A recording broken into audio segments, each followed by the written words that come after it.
दामन पे कोई छींट ना खंजर पे कोई दाग, तुम कत्ल करो हो कि करामात करो हो। यह शेर खिदिरपुर के चार बत्ती मोड़ पर 2-3 दिन पहले हुई मारपीट की घटना पर बिल्कुल फिट बैठता है। क्योंकि जिस रिजवान अंसारी को बुरी तरह मारा पीटा गया, जिस रिजवान अंसारी को पीट पीट कर अस्पताल में भर्ती होने के लिए मजबूर किया गया, जिसकी लाखों रुपए की सोने की चेन छीन ली गई, अब उसे ही कटघरे में खड़ा कर मुजरिम बनाने की कोशिश की जा रही है। असल मामले से खिदिरपुर के लोगों का ध्यान मोड़ने के लिए जबरदस्ती इस घटना से बीजेपी को जोड़ने की साजिश चल रही है। यह साबित करने की कोशिश की जा रही है कि रिजवान अंसारी बीजेपी का सदस्य है, ताकि जो लोग उनके साथ हुई मारपीट की घटना के बाद उनसे हमदर्दी दिखा रहे हैं वो भड़क जाएं। इस ब्लेम गेम में मीडिया को भी हथियार के तौर पर इस्तेमाल किया जा रहा है। एक आध मीडिया के जरिए रिजवान अंसारी के ऊपर सवाल खड़े करने की कोशिश चल रही है। मीडिया का काम किसी भी घटना को दुनिया के सामने लाना है। मीडिया का काम सच झूठ का फैसला करना नहीं है। लेकिन कुछ लोग अपनी जिम्मेदारी को भूलकर जजमेंट सुनाने लग गए हैं। सबसे पहली बात यह है कि रिजवान अंसारी की मारपीट की घटना पर ही सवाल उठाए जा रहे हैं। यह साबित करने की कोशिश की जा रही है कि रिजवान अंसारी झूठ बोल रहे हैं, उनके साथ मारपीट की घटना हुई ही नहीं है।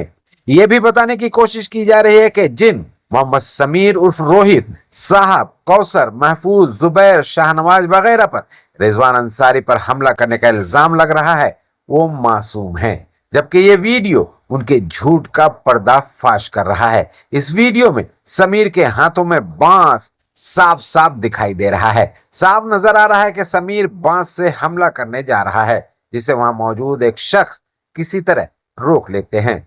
बांस से हमला करने की समीर की यह कोशिश ये साफ दिखाती है कि उनके इरादे क्या थे। इसके साथ ही यह भी बताने की कोशिश की जा रही है कि रिजवान को चोट लगी ही नहीं है, क्योंकि उनके जिस्म पर कहीं भी चोट के निशान नहीं है। यह दावा भी गलत है।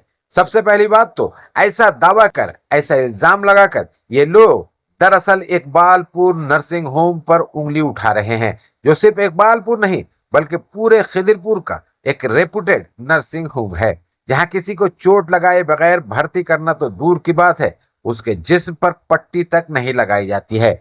इस घटना में न सिर्फ रिजवान के सर पर पट्टी नजर आ रही है, भले उन्हें इकबालपुर नर्सिंग होम में भर्ती भी किया गया है। सबसे बड़ी बात यह है कि चोट लगना और जिस्म पर खून दिखाई देना दो अलग अलग बात है। कुछ चोटें अंदरूनी भी होती हैं, क्योंकि कुछ लोग इतने शातिर होते हैं कि वो किसी के ऊपर हमला करते वक्त इस बात का खास ख्याल रखते हैं कि सामने वाला मार तो खा ले, लेकिन उसके जिस्म से खून ना निकले। लगता है कि रिजवान के ऊपर हमला करने वालों ने भी इस बात का खास ख्याल रखा कि उसके जिस्म से खून ना निकले, जिससे उन्हें पुलिस में बचने में आसानी हो। इस घटना का एक मजेदार पहलू यह है कि मामले से लोगों का ध्यान भटकाने के लिए इस घटना से बीजेपी को जोड़ने की कोशिश की जा रही है। यह बताने की कोशिश की जा रही है कि रिजवान अंसारी असल में बीजेपी का कार्यकर्ता है। यह भी इल्जाम लगाया जा रहा है कि रिजवान अंसारी इलाके में बीजेपी को लाना चाहता है, वो ममता बनर्जी को हटाने की साजिश कर रहा है। ये इल्जाम बचकाना है। जो भी सुन रहा है वो इल्जाम लगाने वाले की सोच पर हंस रहा है, क्योंकि रिजवान अंसारी की ये औकात नहीं है कि वो खिदिरपुर इलाके में बीजेपी को ला सके और यहाँ बीजेपी को मजबूत बनाकर ममता बनर्जी को हटा सके। जिस ममता बनर्जी को नरेंद्र मोदी, अमित शाह, शुभेंदु अधिकारी जैसे बड़े नेता हटा नहीं पाए हैं, उस ममता बनर्जी को रिजवान अंसारी जैसा आदमी हटा दे, ये तो मुमकिन नहीं है।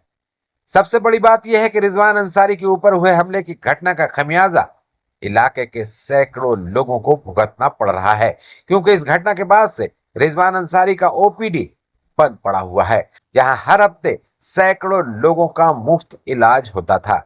इन गरीबों के नुकसान की भरपाई कौन करेगा?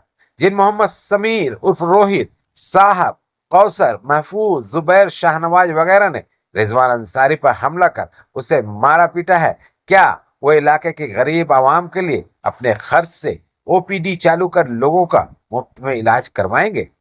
अफसोस की ये बात है कि रिजवान अंसारी से दुश्मनी के चक्कर में ये लोग उसके सोशल सर्विस के भी दुश्मन बन गए हैं। उसके ओपीडी पर उंगली उठा रहे हैं। ये इल्जाम लगा रहे हैं कि ओपीडी में औरतों के साथ छेड़खानी की जाती है।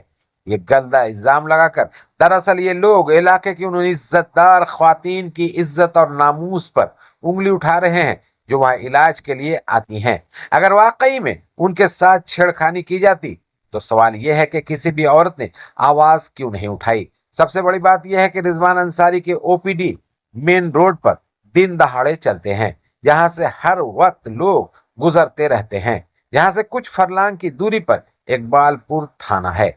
इन सब के बावजूद इस तरह के इल्जाम लगाकर ये लोग रिजवान अंसारी पर नहीं बल्कि इलाके के इज्जतदार औरतों पर उंगली उठा रहे हैं, उन्हें बदनाम करने की कोशिश कर रहे हैं।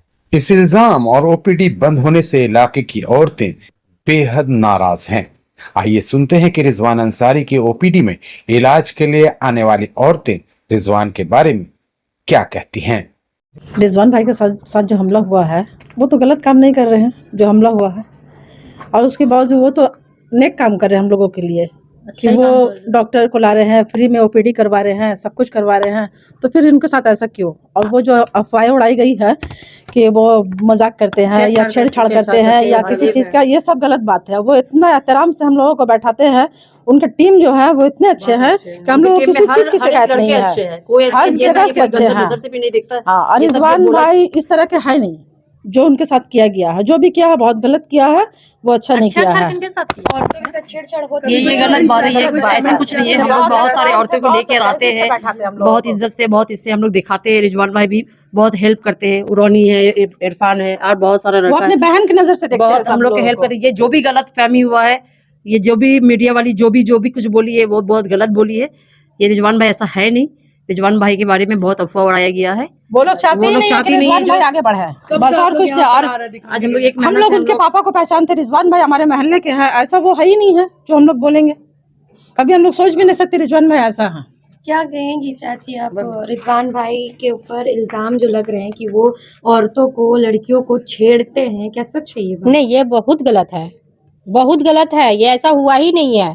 इनके ऊपर तो एक इल्जाम लगाया जा रहा है, ये एक इल्जाम लगाया जा रहा है कि वो कैसे रिजवान मतलब इतने सभी को कोऑपरेट कर रहे हैं, डॉक्टर को बुला रहे हैं, तो वो लोग को देख करके ना उन लोग मदद कर रहे हैं। अभी के टाइम में अगर गरीब इंसान 3 टाइम का खाना अगर जूम जा रहा है, ये अल्लाह का शुक्र है। मगर ये तो डॉक्टर को बुला के हम गरीब जैसे हर इंसान को बुला करके दिखा रहे हैं, ये बहुत बड़ी बात है। तो ऐसा तो नहीं है आप डॉक्टर दिखा रही हैं कि उनके हिमायत कर रही हैं? नहीं, ऐसा एकदम नहीं है। ऐसा अपना ईमान, जो अपने ईमान होता है, हम लोग ईमान नहीं बेचते हैं। जो हक बात है वही बात बोलेंगे। तो जो ये हाँ, एकदम बिल्कुल झूठ है। उनके ऊपर हमला हुआ नहीं, उनके ऊपर जो हमला किया है वो अल्लाह से भी नहीं डरा है कि वो खुदा से भी डरता। नहीं, ऐसा हम नहीं करेंगे। मगर ये जो किया है ना, खुदा इसके ऊपर तो जरूर कुछ ना कुछ तो जरूर बेशक अल्लाह पाक अपना दिखाएंगे चमत्कार। आपके साथ हमला भी हुआ है, ब्लड भी निकला है, सब कुछ हुआ है। अगर उसे झूठा करार दिया जाता है तो चलो वो अल्लाह उसके इंसाफ करेगा। जा रहा है कि रिजवान अंसारी खुद पहले उन्होंने अटैक किया था, उसके बाद आगे वाले वो सबकी मदद करेंगे, डॉक्टर बुला के दिखाएंगे, सब कुछ करेंगे और वो हमला भी करेंगे। ये गलत बात है, जो भी बोला गलत बोला है, एकदम गलत। जो भी बोला गलत बोला है, जो भी किया है तो वो अपने लोगों के लिए किया है और कुछ भी नहीं। नहीं भाई, कोई गलत बात नहीं है, ऐसा कुछ नहीं है। हम लोग अगर हम लोग का नबी दिवस था, वहाँ बाटा बूटी जा रहा था, वो लोग को दिखाई अच्छा नहीं लगा। वो सोशल एक्टिव इंसान है बहुत ज्यादा, इसलिए इंसान अच्छा इंसान को देख नहीं सकता है। सोच रहे हम लोग कुछ नहीं कर सकते, वो यहाँ कितना बढ़ गया है, गरीब लोग का मदद कर रहा है, जलन हो गया है। जो बोले है ना अपने बहन लोग, बहन माँ खाला, वो लोग तो अपने ही तो पहले टानेगा ना, दूसरे को तो नहीं टानेगा। रिजवान भाई भी वहाँ गिरा हुआ था और उनका भी आदमी गिरा हुआ था, वो पहले अपना आदमी को लेके गया है, रिजवान भाई को तो लेके नहीं गया है। यहाँ रिजवान भाई तो अपना तरफता था, अपना सर को लेके, ये लेके सब, तो यहाँ का सब आदमी लोग, सोशल वर्क का आदमी लोग सब लेके गया है इकबालपुर नसीम में। जो एक्टिव इंसान जो अपना वालियत का नाम एक तो खोला है सोशल वर्क, वो भी बंद हो जाएगा। एक गरीब इंसान दवा लेने के लिए बहुत तड़पता है, हाँ, कोई जगह में कोई भर्ती होने में तड़पता है। रिजवान भाई तो खुद जाके भर्ती करा के आया है मेरा मम्मी को, उसी दिन मेरे मम्मी को भी भर्ती करा के आया ग्रीन व्यू नसीम में। वो बोलिएगा तो हमारे पास स्लिप भी है, रिजवान भाई खुद जाके दे के भर्ती करा के आए वहां पर, हम दिखाएंगे अभी स्लिप। कुछ पैसा नहीं आ रहा, वो अपना वालियत का नाम में उनके पास बहुत है दौलत, वो अपना वालियत का नाम से बहुत दौलत लुटा रहे हैं अपना वालियत का लेके, जो उनका वालियत का भी अच्छाई हो, दुआ मिले गरीब लोग का, वो गरीब लोग का मदद बहुत ज्यादा कर रहे हैं। इनका बोलने का मतलब पहला अपना वालियत लोग को देखो, उसका बाद बाहर में देखो। तो मदद बंद हो जाएगा तो वो लोग का मदद करने वाला है कोई तो नहीं है। कोई के पास जाओ तो सब मुंह घुमा के चले जाता है। एक रिजवान भाई जो है, जो एक ठो एक्टिव इंसान मिला है दुनिया में, यहाँ आया है तो सबको सोशल वर्क करने के लिए, वो लोग अच्छा नहीं लग रहा है, दवा दे रहा है। हुआ है जो रिपोर्टर ऐसे बोली है। सबसे बड़ी बात है हम लोग के साथ तो ऐसा कुछ नहीं हुआ। कम वक्त में रिजवान भाई इतना जल्दी आगे बढ़ रहे हैं, ये किसी को बर्दाश्त नहीं है। बस सही बोले। हाँ। तो आपको भी उसी तरह बनना चाहिए। हाँ। जो आपके यहाँ जाए और आप हर कुछ करें, लेकिन रिजवान भाई हर एक चीज आगे बढ़ा है। तो हम लोग के साथ तो कुछ नहीं हो रहा है। जो रिपोर्टर आए हैं उनके साथ हुआ का ये सब है, जो ऐसे करके बोलिए, इल्जाम लगाइए, एकदम आवाज उठाएंगे, जरूर उठाएंगे, हम लोग खड़ा हो जाएंगे, सब खड़े हो जाएंगे। पुलिस से भी लड़ना पड़ेगा तो पुलिस से भी लड़ेंगे हम लोग, हमेशा साथ रहेंगे हम लोग, हर जगह पर साथ रहेंगे। कितना पैसा आप लोग को मिला है ये सब बोलने के लिए? कुछ नहीं है, वो लोगों को दिया होगा पैसा, हम लोग पैसा लेने जाते हैं, हम लोग ईमान में जाते हैं, हम लोग को जो हेल्प किया है ना, हम लोग हेल्प में जाते हैं, हेल्प में जाते हैं, ईमान में जाते हैं। मीटिंग उन लोग की पैसा वैसे ली होगी, हम लोग तो ऐसा कुछ भी नहीं है। हम लोग घर बैठे जो मीटिंग करी, वो लोग आपसी में जितने रिलेटिव मिलके, ये गलत है। ठीक है, रिजवान के बारे में जो हम लोग अगर आगे तक का जाना होगा, ममता तक का जाना होगा, हम लोग सब उनके साथ है, हम लोग जाएंगे उनके साथ।